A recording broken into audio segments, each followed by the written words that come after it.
આજે દિલ્હીમાં બિમસ્ટેક વિદેશ મંત્રીઓની બેઠક, વેપાર વધારવા પર ભાર, પાકિસ્તાનને દુનિયામાં અલગ કરવાના ભારતના પ્રયાસો। આજે નવી દિલ્હીમાં બિમસ્ટેક વિદેશ મંત્રીઓની બેઠક યોજાવા જઈ રહી છે। તેમાં હાજરી આપવા માટે થાઈલેન્ડના વિદેશ મંત્રી મારીસ સંગ્યામ્પોસંગા અને ભૂટાનના વિદેશ મંત્રી ડીએન દુંગેલ દિલ્હી પહોંચી ગયા છે।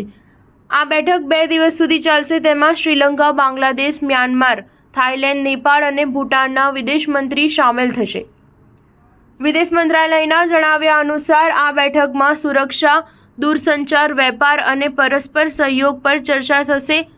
તેનું યજમાન વિદેશ મંત્રી ડોક્ટર એસ જયશંકર કરશે।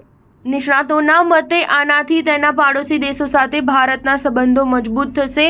બે of Bengal initiative for multi sectoral technical and economic cooperation એ બંગાળની ખાડીની સરહદે આવેલું દેશોનું પ્રાદેશિક સંગઠન છે।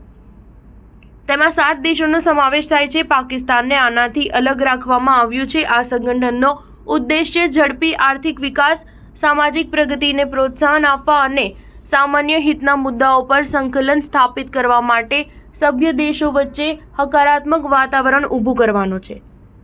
તે 1997માં બેંકોક ડિક્લેરેશન હેઠળ બનાવવામાં આવ્યું હતું। ભારત બિમસ્ટેક દ્વારા શાર્કમાં સામેલ દેશોમાં પોતાનું વર્ચસ્વ સ્થાપિત કરવા માંગે છે।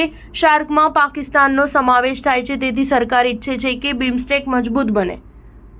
શાર્ક પરસ્પર સહયોગ દ્વારા દક્ષિણ એશિયામાં શાંતિ અને પ્રગતિ કરવા માંગે છે। 2016માં જ્યારે ભારતે બ્રિક્સ સમિટની યજમાની કરી હતી, ત્યારે પણ ભારતે શાર્કને બદલે બિમસ્ટેક દેશોને આમંત્રણ આપ્યું હતું, જેનાથી પાકિસ્તાન વિશ્વમાં અલગ પડી ગયું હતું। સ્ટાર ન્યૂઝ 7 હંમેશા સચ્ચાઈની સાથે।